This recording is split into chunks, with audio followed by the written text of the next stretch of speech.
Hi everyone, another daily injury update in association with Premier Injuries. Now, we'll kick off with last night's game, Chelsea. Great result, 4-0 win in the Champions League. However, that performance was marred by the loss of two players.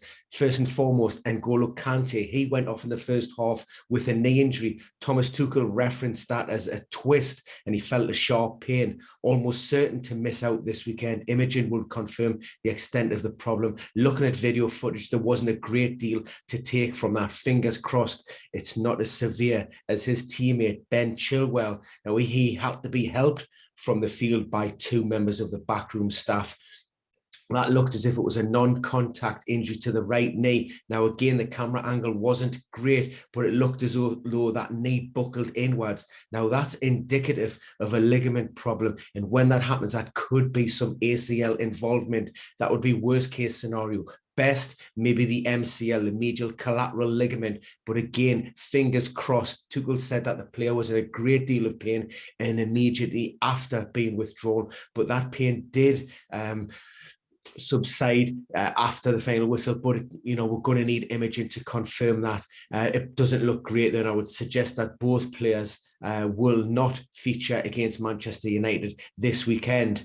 At Everton, Demarai Gray, we've seen him on the floor replaced early on, pointing to the inside of his left thigh. That groin problem or adductor strain looks to be on that more serious side in terms of the scale, maybe in and around that grade 2. Now, that would suggest that we're looking at somewhere in excess of maybe 3 to 4 weeks on the sidelines, given the close proximity of games and where we are with a festive fixture period, that it may be that we won't see Demarai Gray back for the Toffees until early 2022. But again, I stress, we haven't had any official confirmation with that. If injuries can evolve, but also, on the positive side, some injuries aren't as severe as maybe the first appear. Elsewhere, Diogo Jota, Jurgen Klopp was asked about Jota during Tuesday's press conference ahead of the Champions League tie with FC Porto. He sort of skated over that, didn't give any kind of answer, and focused his response on the fitness of Jordan Henderson and Andy Robertson. Both players are available. They will be in the squad, but he said he didn't know whether either would be ready,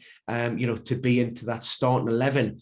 Now, again, you're looking ahead to this weekend's matches and the fact that Liverpool have already qualified for the knockout phase on that decision. So it's not going to be a straightforward choice. With Jota, he was pictured training with the group later on. So we wait and see.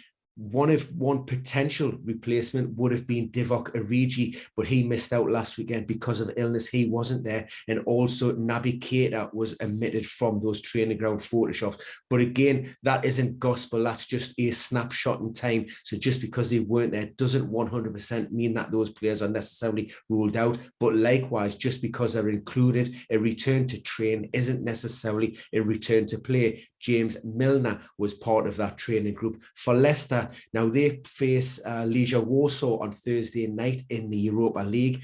Brendan Rodgers expects to have a very similar squad to the one he had on the early kickoff for Saturday in game week 12. Ricardo Pereira being the latest player into the treatment room. We expect him to be out for maybe 2 to possibly 3 weeks, returning in and around game week 16, 17. And that should be the same, hopefully, for Yuri Tillmans. We know he picked up that calf problem before the international break. And one final one, we've already heard from Antonio Conte. Again, they're involved in the Europa Conference League game on Thursday. And Christian Romero, we don't know the full extent of his hamstring problem. That was picked up in a World Cup qualifier for Argentina against Brazil. He will be sent for a second scan, but what we do know, that is a serious injury, and that's almost certain to keep him out for the remainder of 2021. So that's your injury update for Wednesday. If you like this content, please press the subscribe button, add a comment below, and we'll see you again very soon.